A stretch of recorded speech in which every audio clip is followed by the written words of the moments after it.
Hello and welcome to another amateur vacuum film. Oh, that sounds fancier than it actually is. Today we're showing off my Hoover Turbopower 2 after sort of a rebuild. Now the plastics look really dull on camera. They're not too bad actually. It's quite good in real life. So, I've put quite a lot of new parts and quite a lot of time into this. So, let's have a look. So, it's had off the top of my head a new flex, a new bag and filters, a new belt, a new suction channel, a new chassis, bottom chassis, a new upholstery tool, a new spinal cable. I'll go into more detail on that later. I think that's it. So let's have a look underneath first. So let's just gently lay the Hoover Turbopower 2 back, like so. Now we can have a look underneath. Now this isn't spotless because I had it at a friend's house today, as you do. So here's the activator, nice and clean, and it's not too worn. Nice, fairly stiff bristles. And the removable suction channel, which I had to put on. It's a brand new, genuine one. Yep. Well, I say brand new. I've used it quite a bit, as I say. So, yeah, it's quite hard fitting this upside down, actually. Right, you just have to push it down and then push the little clip up. It'll click once, but you have to get it to click twice. There we go. So it's had a new chassis, so these aren't original wheels and everything. Activator is really good condition actually. I've got an even better one which the bristles are just slightly longer on, which I'll swap over if it ever wears out. So here's the familiar Turbopower 2 lettering, which the light is shining on quite nastily actually, and the 4-position height control. What I'll do is I'll sit you down quickly and I'll recline the machine and we can have a look at the post motor filter. So let's just take this off. That was replaced, it's already a wee bit carbon dusty. I also made my own like diffuser in there, because although its original one wasn't perished or anything, I was vacuuming it off and it got sucked into my pneumatic that I was using. And I sort of thought I didn't want to sacrifice a nearly empty HEPA flow. Let's just make my own one, which was probably a bit more effective than the sort of foam one that was in there. It's one of those electrostatic pads that you get. So we'll let you focus and we'll have a look under the bag door. And in here we have quite a clean bag door, if I say so myself. And a reusable genuine bag. So this is quite full actually after taking it out and about. As you can see, it's obviously a bit dusty, but it's nice and clean, this bag cage, and it's got new filters in. The carbon filter there, which we'll just chuck back there, that apparently reduces odours, and then a pretty spongy, foamy one. I'll need to show you what I bought at a local service shop near me, which I will show you in just 2 seconds once I get the bag on and get the little clip on. So if you give me 2 seconds, I'm going to go get something I bought. Ooh!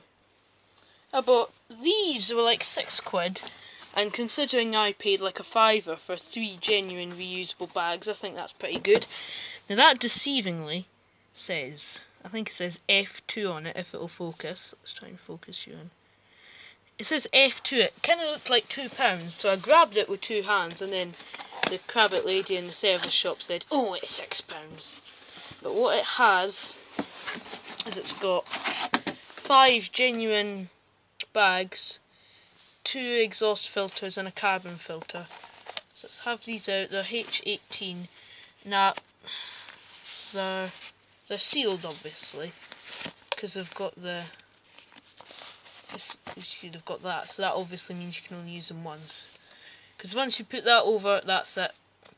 It's got 2 new genuine exhaust filters and a carbon filter, so I'll just pop these back under the elastic band.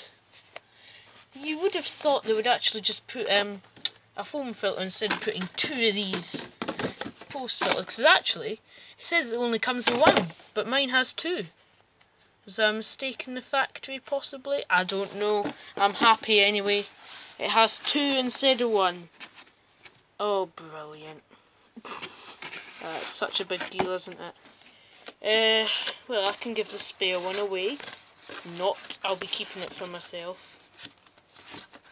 So let's attempt to reposition these back in the box. Genuine Hoover Generation Future. Wow. So here we've got the bag light, which actually works, and after I was switching around the spine cables, I'm surprised it still works, but it does. On off switch, a little bit sticky, so sometimes it sticks on instead of pushing off, but you just got to hit it again. This is actually a chopped up Henry flex. I think it actually came off that Hetty. It's got a new plug on it, which I need to wipe actually because it's got a wee something on it. Had a new handle.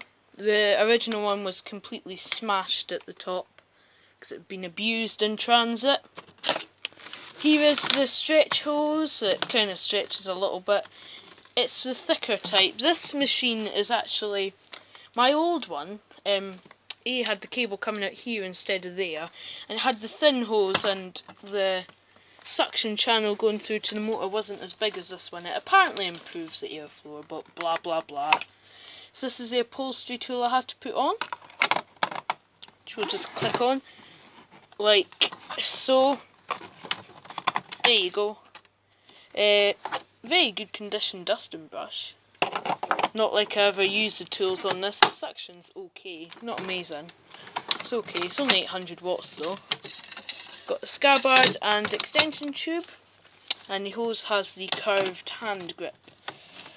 So let's put that in place. I wish it fitted the other way. I think it looks a little bit tidier if it sits that way over having it sticking out like that, but never mind.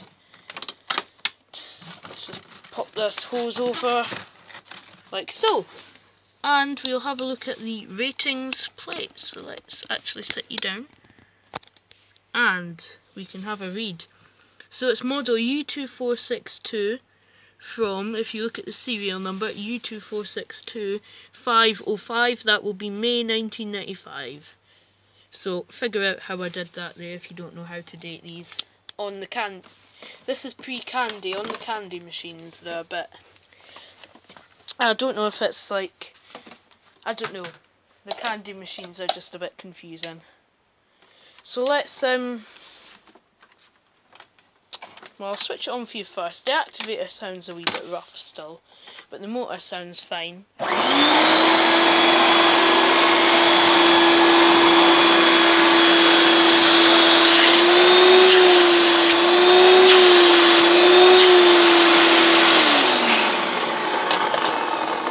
yeah, I'm happy that works. You can see it just sounds a bit rough on the wind down. It's not the motor, because I tested the motor before I put the hood and everything together, so just to check I had it all right, and yeah. So let's have a go vacuuming. I don't have any dirt to put down. Actually, I do actually, if you give me a few seconds, but we'll do general cleaning first.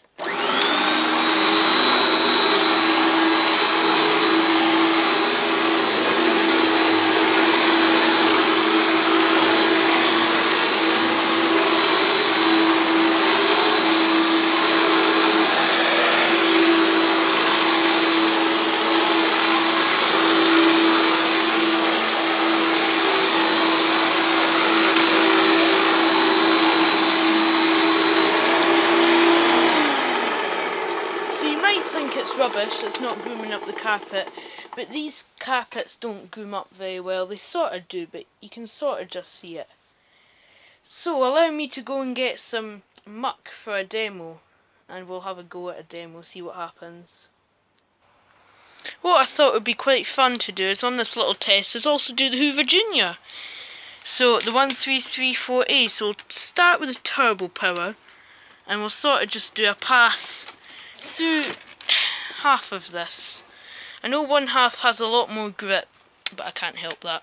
So we'll have a look at the agitation as well. So let's actually set you up at quite a funny angle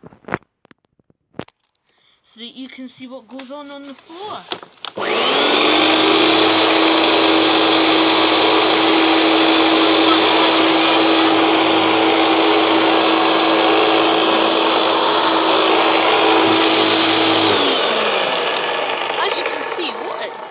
do though. It did pick up very well, but there wasn't much agitation.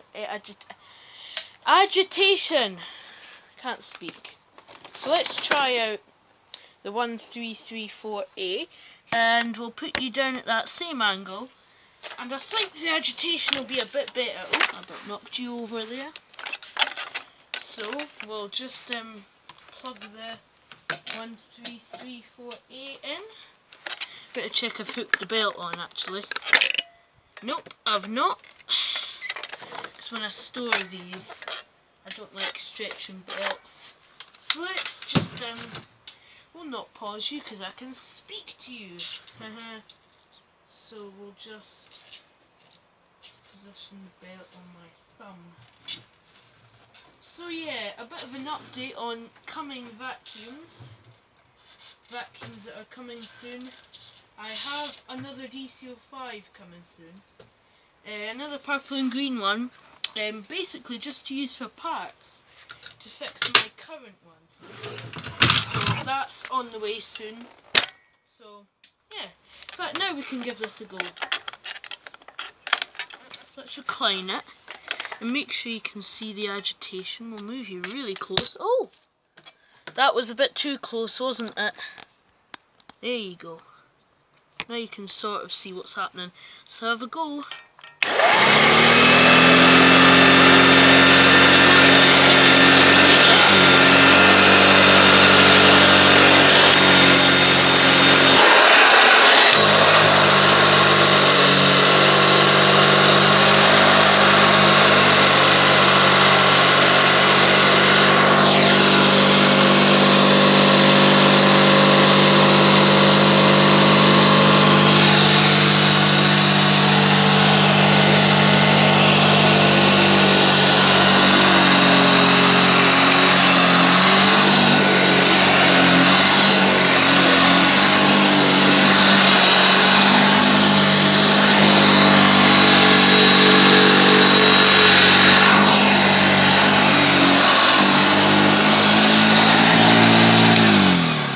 Personally, I think this might just agitate a bit better. So yeah, it's actually got a bit of a Hoover Master modification in here. It's got some cheap pattern HEPA flow in here that's been cut up so that it fits this to keep the junior bag clean inside and to improve the filtration. So there you go, that's a little hack you can all use. It's really Sam Watson's idea. He does it with cheap Meal 7 bags, and I find they're a nightmare to try and fit. So the fake HEPA flows work a bit better because they're thin. So we'll wrap this up and take a spare Turbopower motor with it. So what is the age gap between these two vacuums? About 30 years. And can't you see that the styling has very much changed? We've gone from... Actually, this one's probably a bit sleeker, if you get what I mean, because it's not as big and boxy. It's actually lighter as well, even though it's made of metal. So we've gone from puff-up bags, some people call these, to boxes, to those things, which, well, they're debatable. But anyway, I think all the Hoover designs, until Candy sort of ruined them and made pleated filter bagless vacuums, I think they were all quite nice actually. All very 80s and 90s, all very fashionable at the time, but pretty old-fashioned now. So that is about 30 years age gap. So thank you for watching this Turbopower 2 video, and we shall see you in the next video, whatever that is. Haven't planned it. Thanks for watching. Hoover.